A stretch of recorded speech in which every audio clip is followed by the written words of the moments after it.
Nesse quinto episódio da nossa série, a gente vai continuar vendo as peripécias do Carlos Imperial contada por aqueles que foram seus companheiros, né, durante tanto tempo e muitas delas com muito bom humor. E no final a gente vai ver também como que o Eduardo Araújo encontrou a Silvinha, né, foi a grande musa inspiradora e companheira dele por mais de 40 anos, e a emoção que ele ainda hoje tem ao falar dela, né, com muito carinho. Dá uma olhada aí porque esse episódio é bem legal. E que tudo mais vá pro inferno.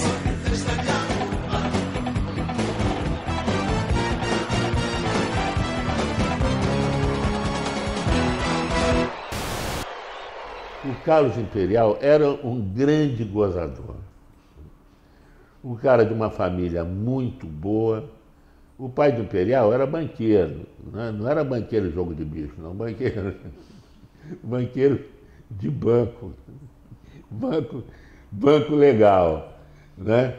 Moravam numa belíssima, de um triplex, e no terceiro andar tinha lá o terraço onde fazia as reuniões de Bossa Nova, as festas dele, as reuniões, as composições, as noites para compor, para cantar. E aí vagou o Imperial precisava do secretário, o secretário dele era o Wilson Simonal. Aí o Wilson Simonal foi servir o exército, ficou vaga o lugar. Então eu estava por ali perto e tudo mais, era esperto, era um garoto esperto. Aí o Imperial chegou e me convidou para ser secretário dele, né? E aí eu fui sendo secretário dele, aí aos poucos fui assumindo a coluna que ele tinha na revista do rádio, né?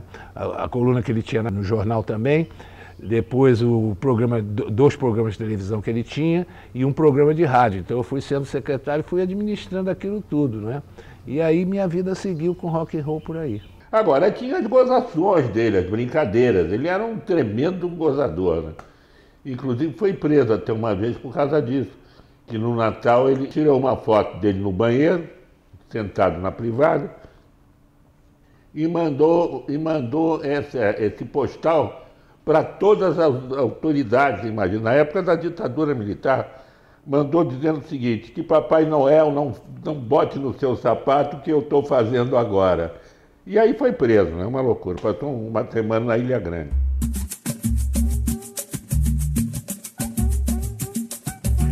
O Carlos Imperial, por exemplo, ele nunca me deu força assim para eu cantar, não. Ele sempre dava força para eu ser um produtor, para eu ficar atrás das câmeras, sabe? No show, na coxia, orientando as coisas. Ele sempre dizia para mim, olha, quando eu não quiser mais essa porra, fica tudo para você vai saber tudo, sabe? Você é um homem para ficar atrás das câmeras, não sei o quê. Mas eu queria cantar. Então, como eu queria cantar, comecei a aprender violão. Tim Maia me ensinou 3 acordes. Lá maior, Ré e Mi, né? Eu descobri que com esses 3 acordes eu podia tocar 500 rocks. Então aí fiquei deslumbrado com aquele novo momento, né, na minha vida. Me lembro também uma ocasião que o Imperial ficou preocupado porque o baixista cortou o dedo. E o baixo antigamente não era esse baixo elétrico de hoje, moleza. Era o baixo acústico, aquele baixo grande, cara, tinha que puxar a corda. E não dá para tocar o baixo. O Imperial, na hora do show, o Imperial ficou louco. Disse, poxa, não tem ninguém que sabe tocar baixo aí? Eu que já cantava, mas queria aparecer mais, queria ir mais pro palco. Então, eu toco. Você toca baixo, Paulinho? Eu toco. Tá bom, dá o baixo aí pro Paulo Silvino, ele vai tocar. Abre a cortina. Aí abriu a cortina, a bateria, sax, aquela loucura toda. E eu nem encostava o dedo na corda, para não prejudicar a harmonia do conjunto, né? Porque eu não tocava coisa nenhuma. Eu fingia que tocava e cantava encostando o dedo na corda de guerra e tudo. Terminou a música, o Imperial fechou a cortina, o Imperial veio para cima de mim. Ô Paulo, pô, você não disse que tocava baixo? Espera aí, Imperial, não precisa gritar. Você ouviu alguma coisa? É claro que não, então, mais baixo do que isso é impossível.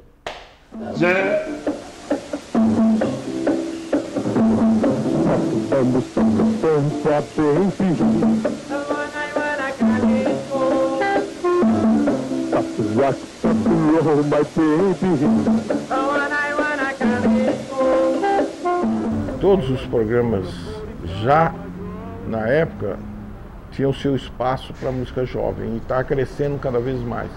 um pessoal mais tradicionalista, que não estava gostando nada daquilo, né? Então o Juizado de Menor inventou uma história que existiu isso, que as meninas que o Erasmo Carlos levou lá no nosso apartamento do Carlos Imperial, e que mas tudo montado, até essas meninas eram montadas. São garotas que foram preparadas para isso, né? Mas é uma história muito longa, sabe, bicho? Que eu tenho que contar por que foi aqui no Rio, a festa que teve, o que gerou isso, sabe? Isso gerou. Foram 2 anos quase na nossa vida de pressão de juizado de menores. Não, aquilo, na verdade, foi uma peça montada para acabar com o movimento jovem no Rio de Janeiro. Porque se fosse um movimento contra nós, contra um de nós, era uma coisa, mas um movimento desse foi contra todo mundo. E foram buscando aquelas pessoas que faziam o rock no Brasil, né? E fizeram o primeiro ato, foi proibir a gente de se apresentar na TV no Rio de Janeiro. Então isso já, sem dúvida, ia esfriar o movimento. Mas aí o Chacrinha trazia a gente para São Paulo.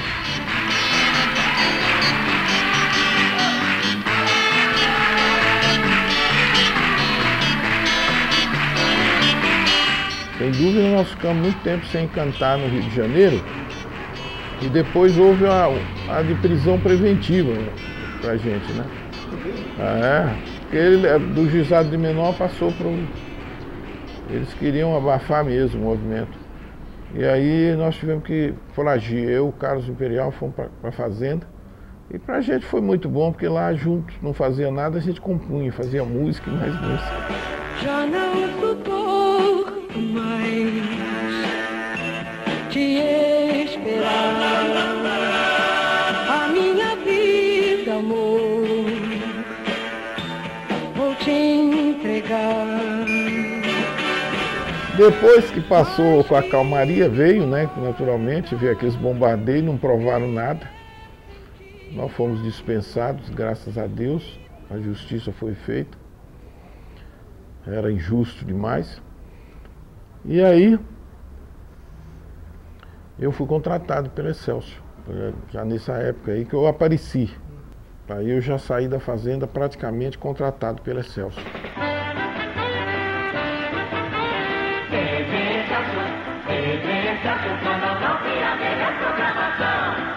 Para apresentar um programa jovem, né? E aí que entrou a Silvinha na minha vida, né?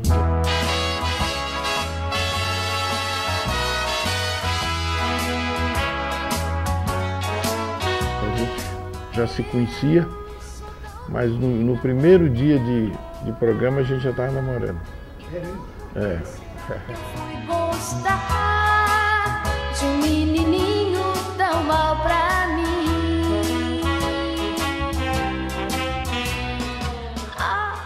Tem uma história interessante. Quando eu fui contratado, eu falei, eu quero trazer uma mineirinha de lá para me apresentar comigo. E eles brigaram comigo. Não, de jeito não, mas nós já contratamos uma garotinha assim e tal. E eu, não, mas eu faço questão, tem que ser com a minha garota que eu estou trazendo de Minas Gerais. Não, mas essa nossa é mineira também. Você vai gostar dela. Ficamos uma meia hora ali discutindo. No fim, ele perguntou para mim, como é que chama a sua garota? Silvinha. Ah, nossa, também é Silvinha, não é Silvinha? É Silvinha. Então era a mesma, já estava contratada. Então era para ser mesmo. O destino lá conspirou, né? A nosso favor.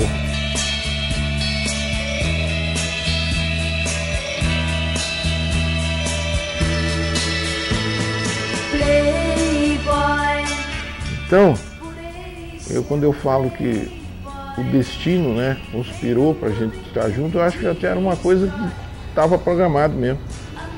E a gente entrou e eu comecei a namorar a Silvinha. Nunca mais nos separamos, foi 40 anos de namoro. Isso. De namoro. De namoro. A gente teve as rusgas da gente pela vida afora, mas a cada passada de tempestade a coisa ficava mais sólida, mais forte e nunca nos separamos, sempre, aí o casamento foi crescendo e amadurecendo. Teve uma época que era careta, o cara ficava muito tempo casado, e eu sempre achei que careta era quem pensava assim, porque a melhor coisa do mundo é viver sempre, quando você casa certo, né? Viver eternamente juntos. Tão perdida sem você. Eu casei aqui pertinho na Igreja da Consolação e parou São Paulo, né? Multidão, o choque da polícia, foi um negócio incrível, porque tinha muita gente mesmo. A Silvinha chegou no Cadillac do Roberto Carlos, com batedores e tudo. Foi uma festa muito bonita. Quem vai cuidar de mim agora? Quem irá sua ausência preencher? A Silvinha era um talento dos mais, vamos dizer assim, emociona até de falar, porque é a maior cantora que eu já vi na minha vida. O talento dela é um negócio impressionante. A musicalidade dela era algo assim que não dava para entender de onde vinha aquela musicalidade.